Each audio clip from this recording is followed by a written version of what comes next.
I received a very good piece of advice many years ago that I'd like to share with you today.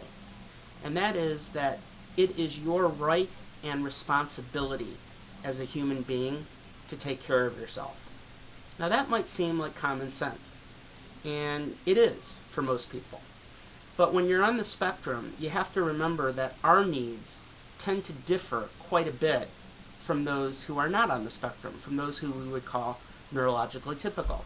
And so when we take care of our needs, oftentimes those behaviors can manifest as something different from what they really are to those who don't understand who we are. So that's going to be the focus of today's conversation. And I want to start this conversation by giving you an example of what I'm talking about.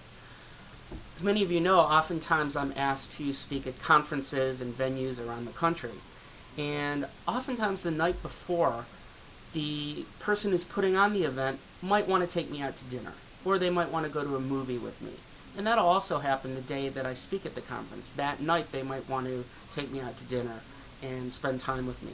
And those are all very nice things. Those are hospitable things, gracious things, and it makes me feel good to get those kinds of invitations.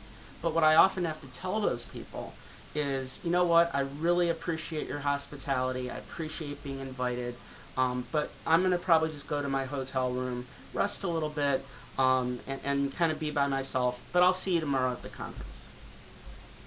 Now, do I like doing that? No. Is it awkward? You bet it's awkward, and I hate it. But the point is that I am taking care of my own needs. And the bottom line is that by doing so, I will do a better job giving the presentation the next day. Because if I went to dinner, I would totally be depleting myself. I know that about myself. So why would I purposely deplete myself so that I hindered my performance the next day? It would be self-sabotage. But here's where the miscommunication can take place. Those neurotypical people, if they don't know any better, would think that I'm being cold and kind of disrespectful. Here they're bringing me in from, Detroit to Dallas, and I don't want to go out to dinner with them. How rude.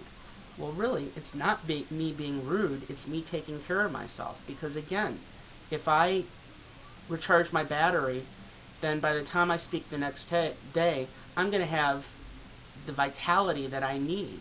Whereas if I deplete myself, I'm not going to have that kind of vitality to convey the information the way I would want it conveyed.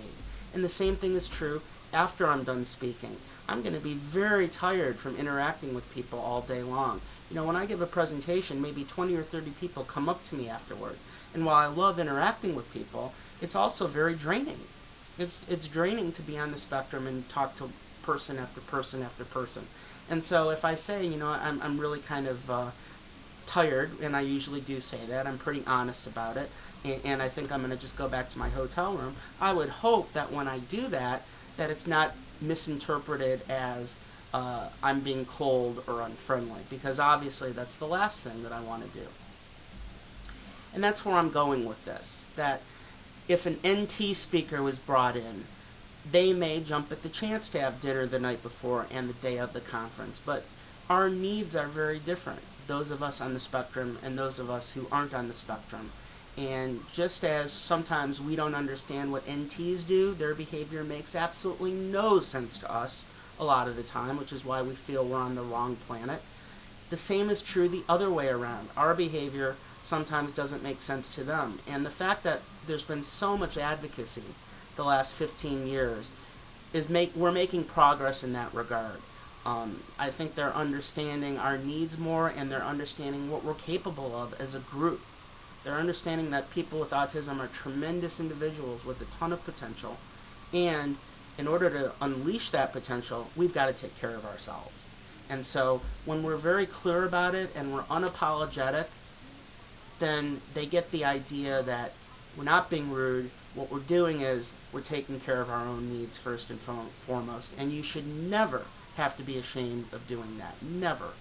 I was recently in New York City, and I sat in on a board meeting.